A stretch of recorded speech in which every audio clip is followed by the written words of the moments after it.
Hi, and welcome back to week 3 of our course on the Old Testament. I'm Dr. Brian Babcock, and this lecture is about interpreting narrative, and we're going to break that into looking at the use of plot, time, and point of view. Understanding narrative is very important, as it is the dominant mode of expression in the Old Testament.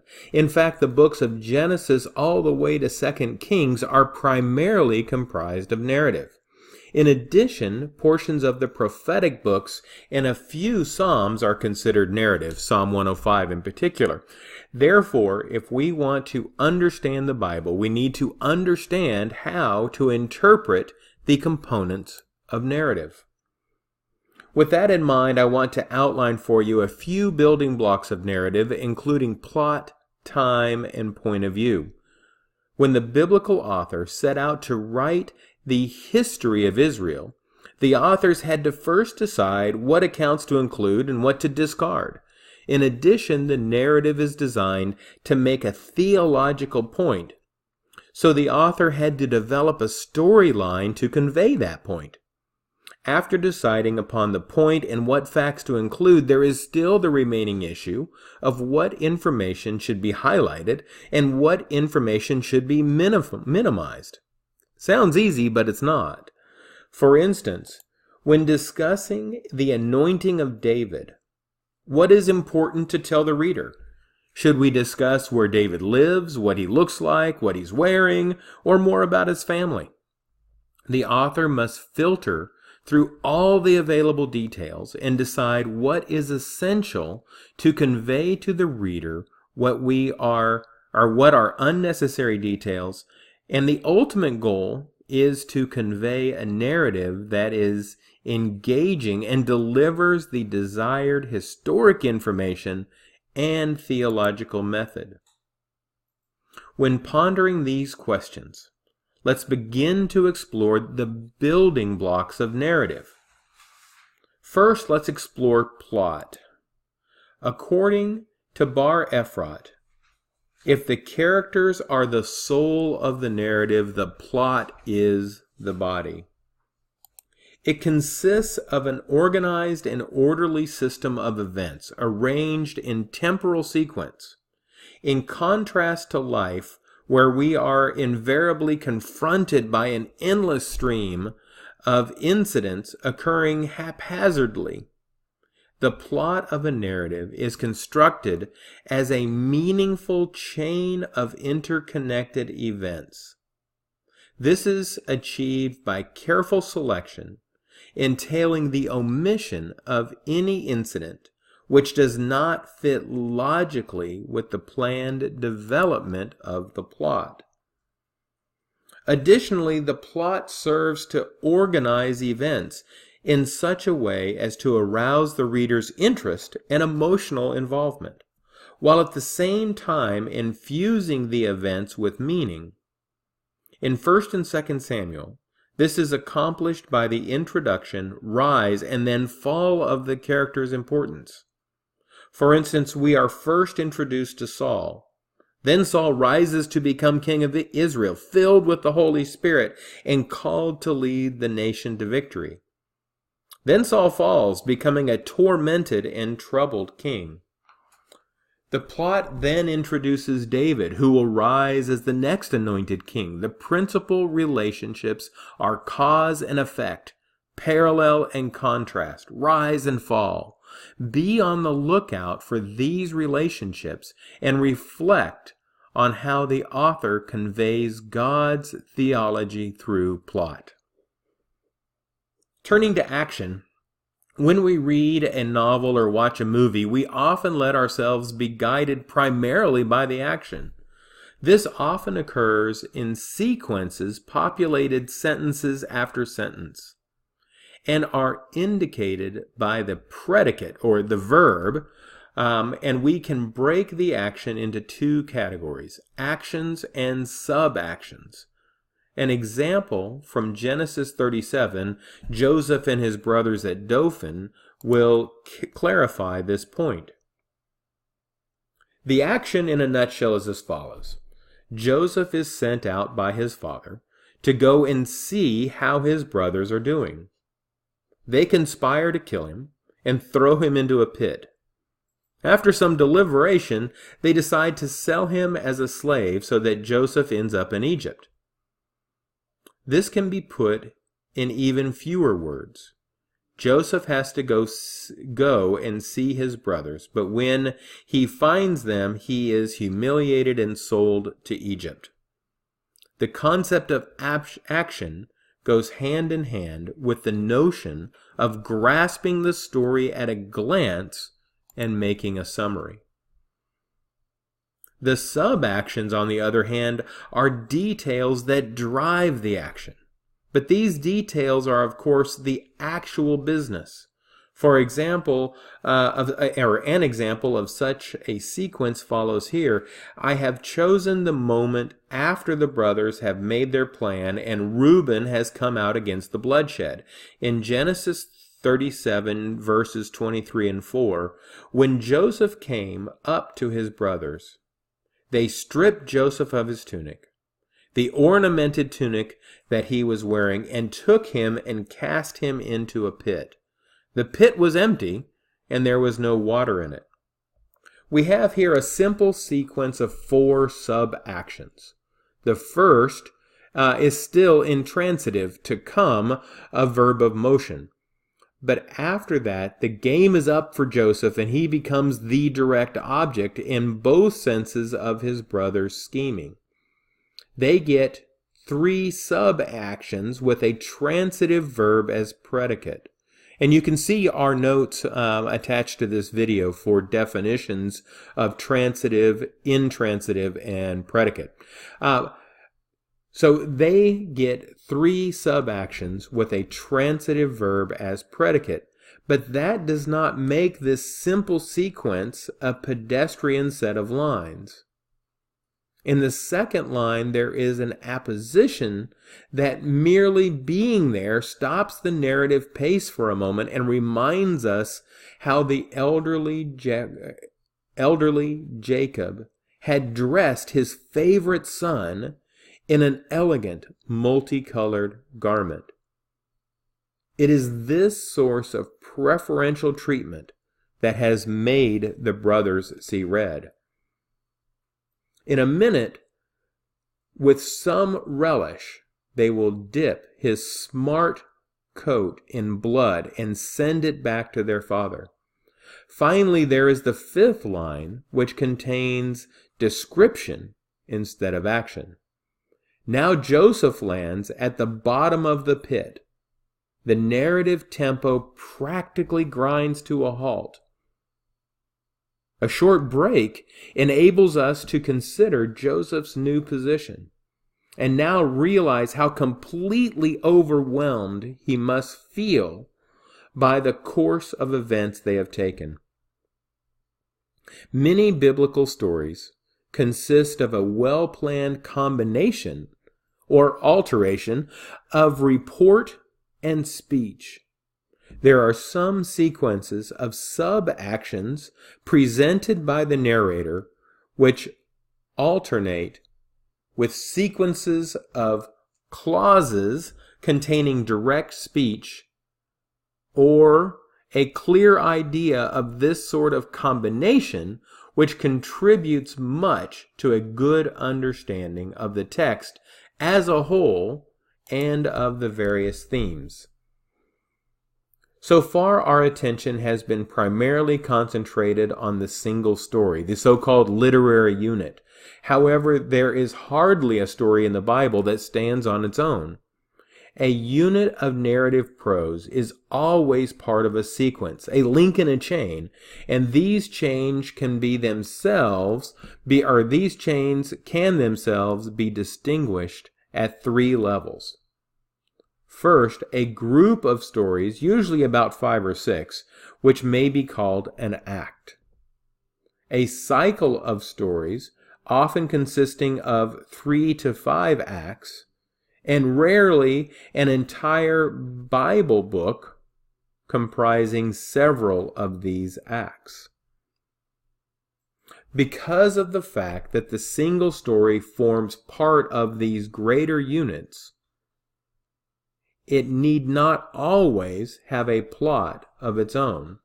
And discussing the theme will only be possible if we go up one or two levels and read the entire act or cycle first.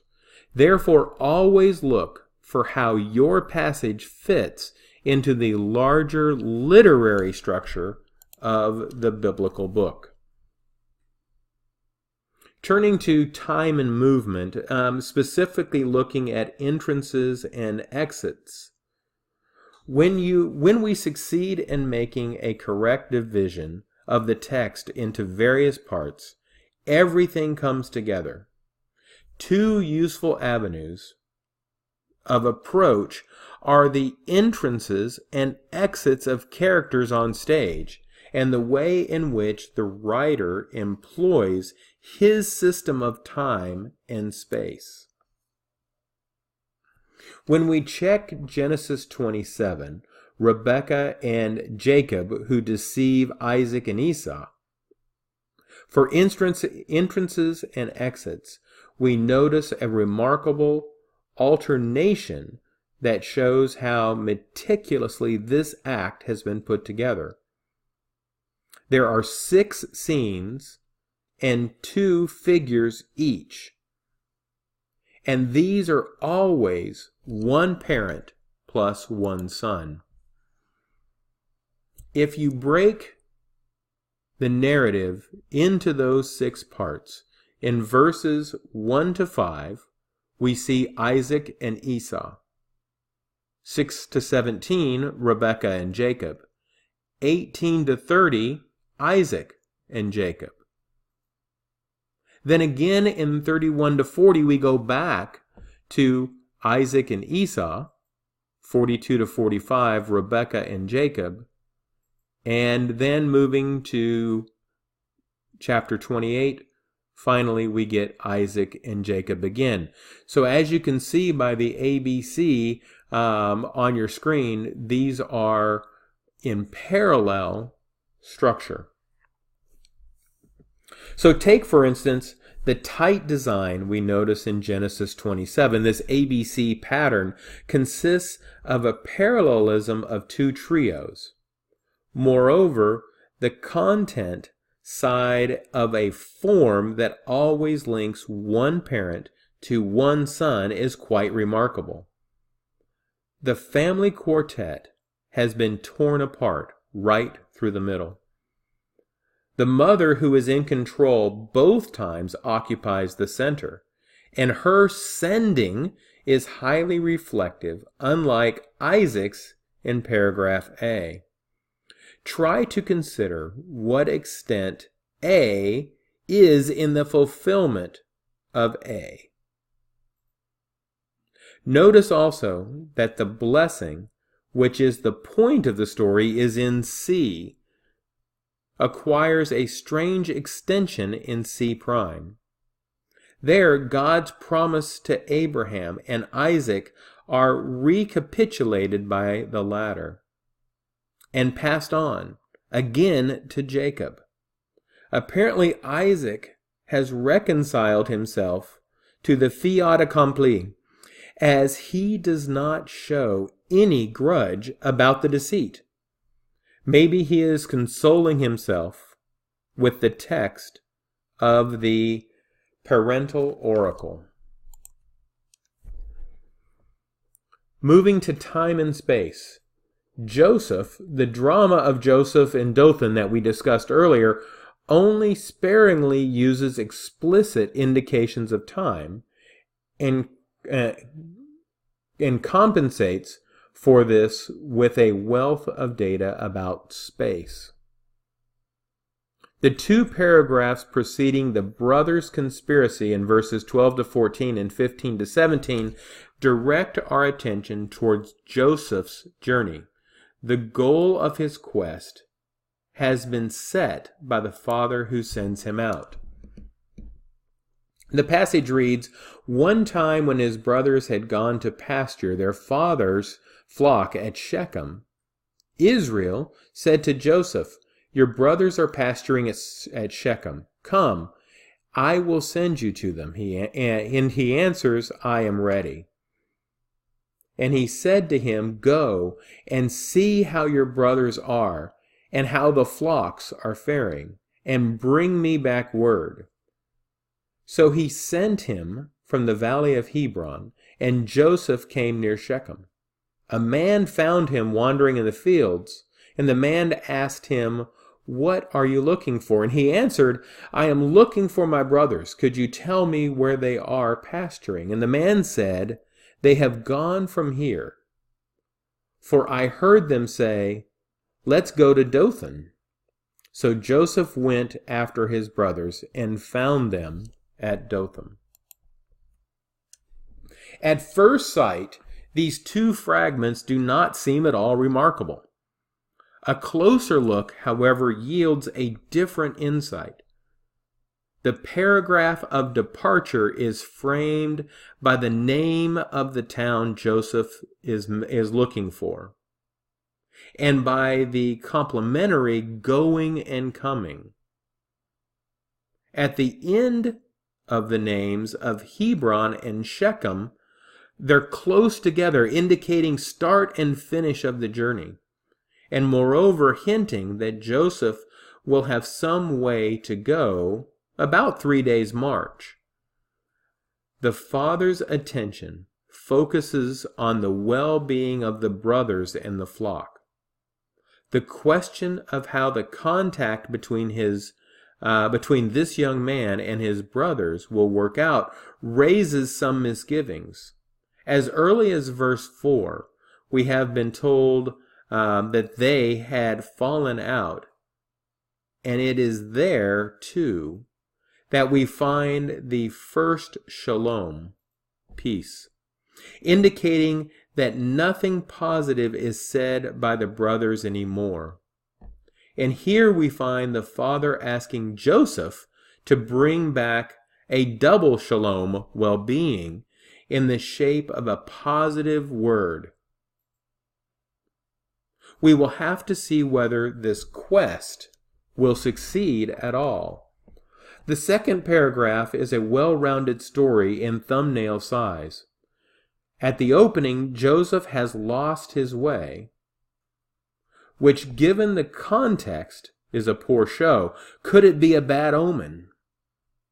At the end of the paragraph, everything is all right. He has been helped on his way by a passerby, and he reaches the place where he wants to be, in Dothan. The short intermediary quest has apparently succeeded. The incident between the beginning and the end, however, is intriguing. In the first place, the boy is searching. This is to no avail, and then he is found. Secondly, by not saying that he comes upon a man, but rather that the man comes upon him, the text underlines a curious reversal that is not very favorable for Joseph. He is the object of someone else's finding, which aptly illustrates how badly lost he is. And of course, we know what will follow. He will be the object and victim of his brothers. Reuben will not get the chance to restore him to his father, as he wanted in verse 22, and what will be restored to the father is a bloody coat, with an apparently unambiguous message.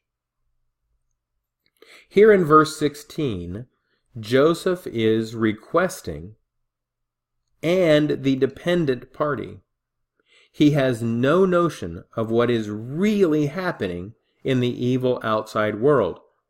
This adds a symbolic surplus value to the mysterious stranger who must show him the route towards pit and slavery. To have lost one's way is an expression we too use figuratively. The next two paragraphs in Genesis 37 have also been marked by spatial terms. In both segments, the opening continues as an opposition between far off and close by. While Joseph is still a long way off, the writer could let us overhear the conspiracy. After he arrived, however, a rapid succession of actions quickly flushes Joseph down a hole. There is no time for discussion now. Turning to point of view, our knowledge of a narrated situation expands if we keep asking ourselves, whose perspective are we actually being given? I will give an example from David in 2 Samuel 15. When David sets off on his march towards the east, his general Ittai, leading 600 Philistine mercenaries, also starts to move along with his troops. And the king says to Ittai the Gittite, "Why should you too go with us? Go back and stay with the king. For you are a foreigner, and you are also an exile from your country. You came only yesterday. Should I make you wander about with us today? When I myself must go wherever I can, go back and take your kinsman with you." The narrator does not refer to the speaker by his proper name of David, but calls him the king. This is in flagrant contrast with the second king. In the clause, "Stay with the king," the reader may be confused for a minute. To whom does this speech refer? Yet as we ask ourselves whose point of view is represented here, there is room for the discovery that this second king refers to the rebel Absalom, in spite of the fact that this is a speech of David's, who has no intention of giving up his throne without a struggle. Thus the speaker David shows how he has identified with the interests of Ittai and his troops. Now that he is robbed of his power, he is so loyal as to restore freedom of choice to his mercenaries. It is better for their fortune and their future to offer their services to the new king. By means of the first, the king, the narrator himself has given us a hint as to his own position in the confrontation, David versus Absalom. He still sees the fugitive, David, as the king, and goes on using that title in multiple places. In its literal sense, the concept of perspective or point of view is simple and may be pinpointed in the text relatively easily. Other forms in which this concept is used require more alertness and training. I am referring here to the emotional and conceptual perspectives. These go deeper than mere observation. The way real-life people of flesh and blood view things is usually determined by self-interest, and are socioeconomically in a position. The same applies to many characters. They too will usually view their situations in a specific way through a specific type of glasses. They are rarely neutral or objective. The conceptual and emotional point of view may be aptly illustrated with the example of David, who has to flee and is willing to relieve his general Ittai of his duties towards him. By suggesting that Ittai stay with the king, Absalom, David suspends his self-interest in a gesture unusual for him, and identifies with the uncertain situation of the mercenary who, being in exile from Gath, has nowhere to go. The sequel is pleasant. Precisely by giving up this commander and his regiment, David wins them back and is assured of their unconditional and personal loyalty. The writer gives us this specific form and space by having Ittai speak in chapter 15, verse 21, where Ittai replied to the king, "As Yahweh lives, and as my lord the king lives, wherever my lord the king may be, whether for death or for life, there your servant will be." This is no less than an oath, the strongest and most binding language available, and it is being taken not only on God's life, but also on the king's, David, a flattering parallelism. Apart from the opening of the oath, its content is also clearly structured by 2 or 3 pairs. By the comprehensive life or death figure of speech called a merism. The speaker indicates that he will follow his Lord in all situations imaginable. Their fates will be identical, hence the mirroring of wherever may be and there will be. The message conveyed by these symmetries is one of unity and inseparability. That is the emotional, but also the military and political point of view of this professional soldier. The most important window on the character's emotional and conceptual perspectives is their own words, at least if they are not deceiving us or their conversation partner. We should remain alert and should always weigh speeches against the character's actions. As we come to the end of this mini lecture, I want to highlight that the author made a choice on what to include and what to leave out. The Bible has an economy of information, meaning that everything included is important. If we are told that Saul is tall, there's a reason.